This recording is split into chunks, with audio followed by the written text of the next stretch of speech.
Welcome to Saint-Tropez and welcome to the ROLEX GIRAGLIA 70. It is in fact the 70th edition of the longest living offshore regatta in the Mediterranean. It was since the beginning managed by Yacht Club Italiano and Yacht Club de France and supported this year by Yacht Club Sanremo and Société Nautique de Saint-Tropez. I am Rachele Vitello. I will be your host this week with my colleague and friend Baci Del Buono. Ciao Rachele, hi Ciao, guys. Baci.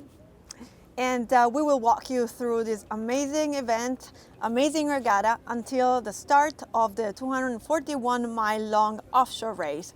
Starting on Wednesday at around 12, there will be different starts, right, Baci? Yeah, definitely. We will be there and we will show you everything about the race. But we have to start a little bit further. we go a little bit behind. We don't rush.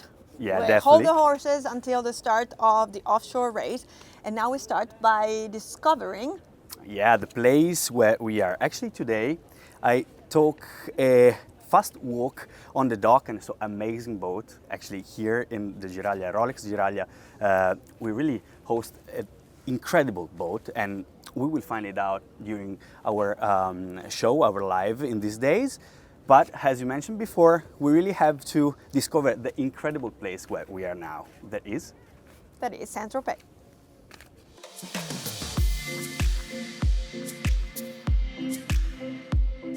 Bienvenue to the sunny shores of Saint-Tropez, an iconic destination located in the French Riviera.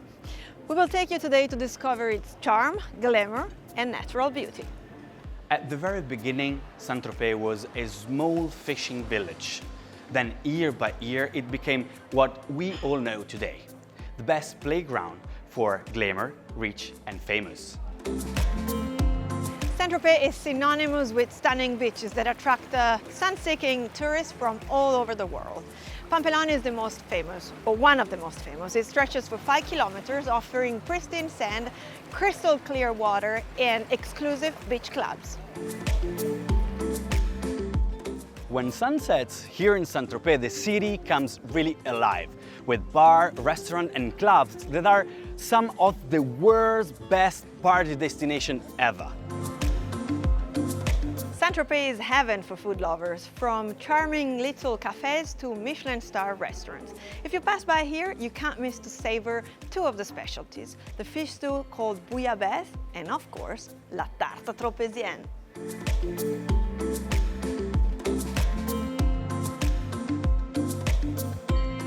Saint-Tropez fascinates tourists for its undeniable allure, and sailors are no exception. Since 1998, it's been chosen as a departure port for the Giraglia Rolex Cup, when the Swiss watch brand decided to add inshore races to the traditional offshore regatta. Exactement, mais c'est un honneur parce que bon, l'histoire de la Giraglia, ça a démarré il y a 70 ans, mais c'était surtout pour rapprocher deux clubs. Il y avait, au départ, c'était créé par le Yacht Club de France et le Yacht Club Italiano. C'était pour refaire un peu l'amitié entre l'Italie et la France après la guerre. Et depuis, c'est fabuleux parce que depuis, cette course perdure et il y a toujours autant de monde, même de plus en plus de monde. Bon, l'esprit, c'est vrai, qu'a changé. Au départ, c'était des bateaux plutôt croisières, une promenade qui faisait cette course. Maintenant, il y a beaucoup de professionnels, beaucoup de gros bateaux de course qui viennent un peu du monde entier. Et c'est pour ça que c'est absolument magnifique, parce qu'on a toutes les technologies, on va de certains bateaux un peu classiques aux bateaux ultra modernes. Nous, au niveau de la Société Nautique de Saint-Tropez, on a de très très gros événements. On commence avec une régate qui s'appelle Armen, qui est une régate, je dirais, locale, où il y a une 60aine de bateaux. Ensuite, nous avons la régate des dames, qui est une course avec des bateaux classiques qui font tous plus de 20 mètres et où il y a exclusivement des équipages féminins. Donc ça marche très très bien aussi parce que ça a de plus en plus d'ailleurs de succès.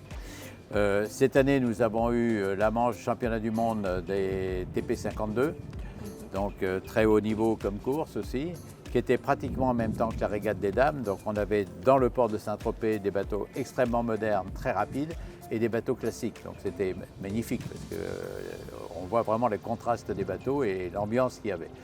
Et ensuite, bien entendu, on a les CLGP, qui sont des bateaux qui sont, je dirais, des bateaux de préparation pour l'America's Cup, parce que ces bateaux-là vont très très vite, et puis c'est vraiment c'est de la Formule 1 des mers. Et le record du monde de vitesse a été battu ici l'année dernière à Saint-Tropez, à près de 100 km/h, 99,50 km/h, par l'équipe de France, justement. Et puis ensuite, nous avons les voiles de Saint-Tropez, où là c'est carrément international. On a 250 bateaux, des bateaux qui viennent du monde entier et qui mélangent bateaux classiques et bateaux modernes. Ça va des maxis, aussi bien tous les Wally ou des maxis qu'il y a ici, et ensuite des bateaux classiques qui sont tous plus beaux les uns que les autres. Et tout le monde court en même temps, tout le monde fait la fête en même temps, et ça dure, cette année ça va durer 10 jours. Voilà. Donc on a un événement, c'est vrai que toute l'année, il y a des très très gros événements et Saint-Tropez le supporte, et nous sommes, je dirais au niveau du club, un apport très important sur le plan économique pour la ville de Saint-Tropez, parce que bien entendu, ça génère des hôtels, des restaurants, enfin bon, beaucoup de locations, et ça c'est très important pour Saint-Tropez. The very first edition in 1953 started off in Cannes, France, and ended in Sanremo, Italy. This year, the regatta will follow the most usual course, so starting in Saint-Tropez, like we mentioned, and finishing in Genova, right at the heart of Genova at the Yacht Club Italiano. Yes. But somehow, Sanremo has got something to do also with the 70th edition of this event, right, Bacci? That's right, because they started with the regatta not in these days, but a little bit before. They started from Sanremo to arrive here, and they decided to do actually a race. Yeah, a link regatta. A link regatta, like a warm-up race, as they say, or as we can say. And this is how, during the night, because they started in the midnight and they arrived here actually early in the morning, we're going to tell you how it has been, that regatta. Let's watch it together.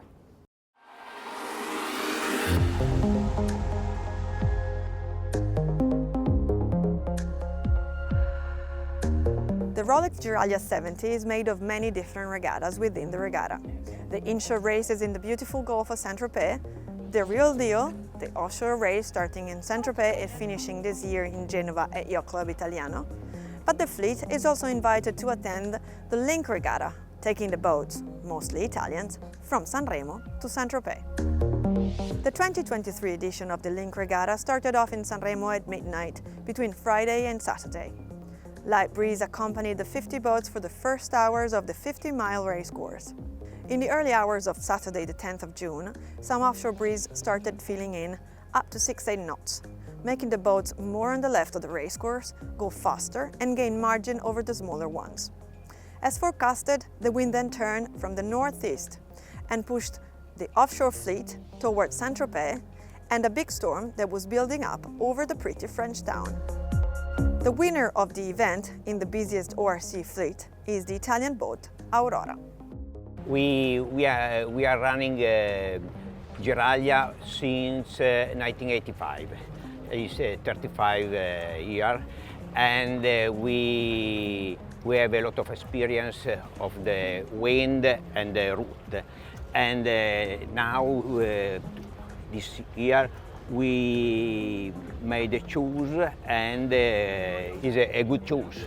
We saw the chart of the wind, and the chart explained that perhaps there was a lot of much wind offshore in the left side of the pergola. In third, an Italian sailing legend, the tactician of the first Italian America's Cup Challenge and all-around champion Mauro Pelasquier, calling tactics on board Elo II for Yacht Club's Italiano Young Guns. Elo 2 is an old boat, but still competitive. The crew are young guys from Yacht Club Italiano, and they're selling dinghies for sure.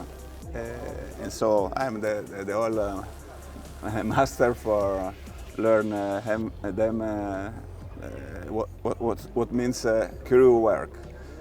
So we start at the midnight in Sanremo, and we're sailing. We have a good weather report, so we're sailing far from the coast, and we come back early in the morning, and we find the right wind. And but we have a stop in close to Cannes, so at the end we lose the time we need to win by elapsed time. So anyway, we finished third overall, so we are happy for sure. We have some new crew on board, so today we prepared the crew for the long distance race of Giraglia, and but we need to be competitive also in the inshore races.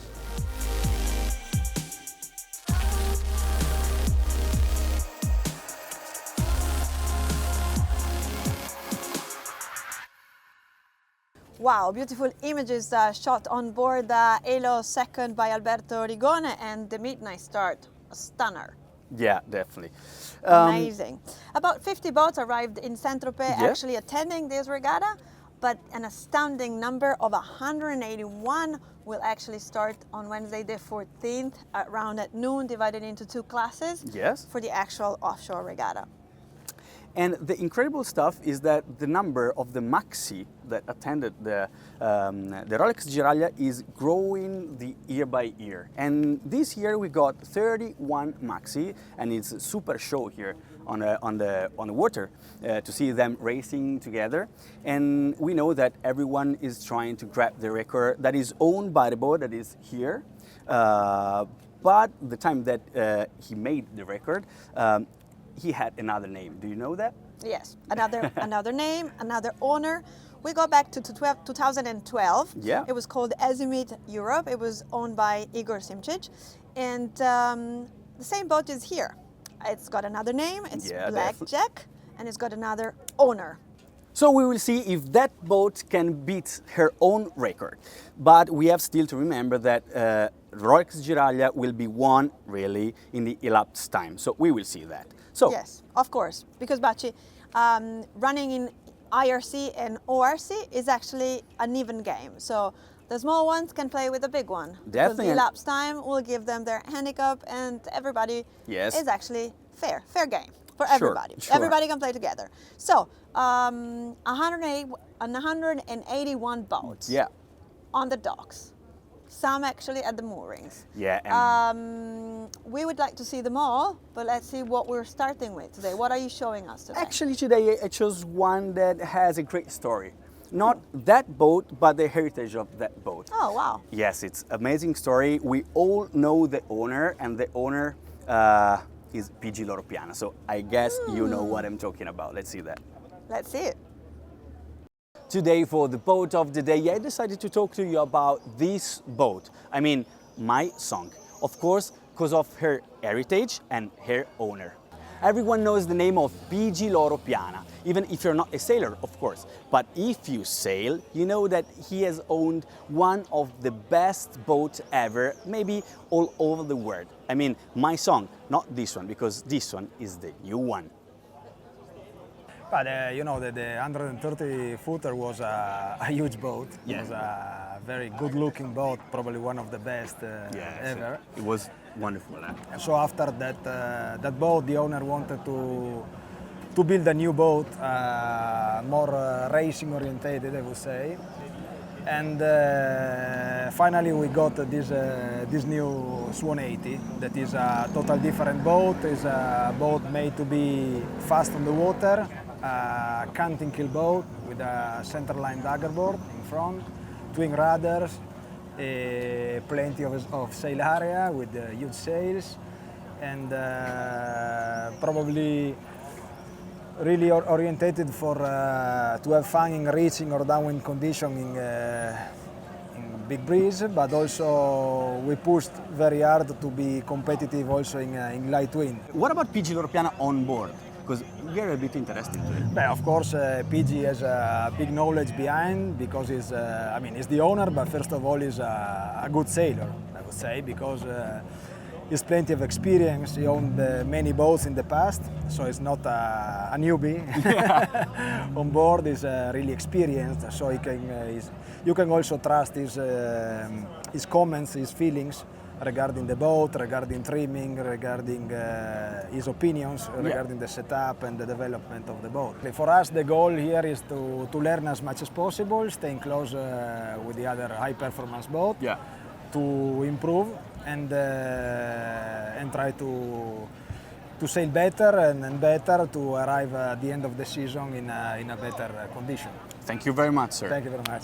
What a beauty, Bacci. But That was let's lovely. see. It was lovely, huh? That was lovely. And I really want to say thank you to the guy on board, because they were working after docking in and they let us get inside and to see everything. So thank you very much. Yeah, thank you for your cooperation. Let's see how my song did today, because the first provisional results are getting in.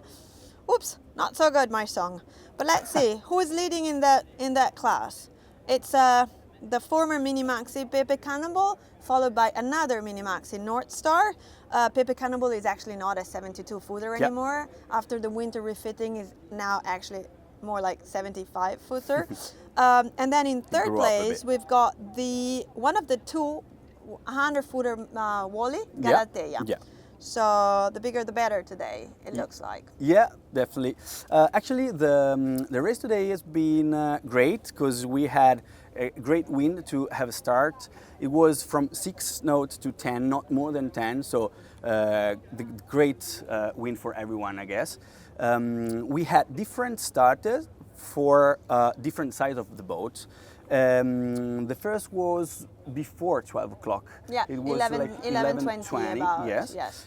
And we had here the show of all amazing. the boat that was arriving to the finish line. It was amazing. And it was an 18.8 mile course, so beautiful around the coast of this beautiful part of the world. Amazing. And the little class, the class of the smallest actually boat, they had the course that was a little bit shorter at the end because of the wind that get a little bit down. Yes. Okay. So the updated rankings are available, or will be soon available, on the official website, which is rolexgiraglia.com. So, Bacci, tomorrow another inshore race. Yes. What should we expect from the weather? Well, the weather will be more or less similar to the weather that we had today. So not too much wind, not more than 10 knots, they say. We are worried about the weather condition, like the cloudy, actually, the cloud and the rain. But today we have been really lucky. So they raced under the sun. Actually, during the night, the sky is getting a little bit covered by some cloud, but I guess we don't have to be worried about that. We're going to race tomorrow. Good race tomorrow.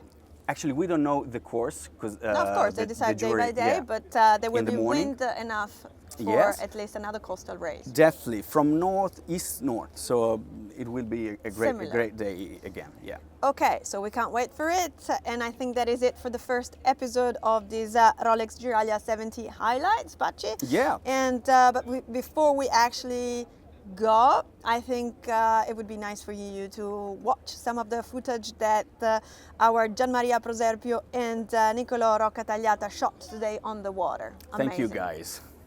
Thank you, and see you tomorrow. Ciao.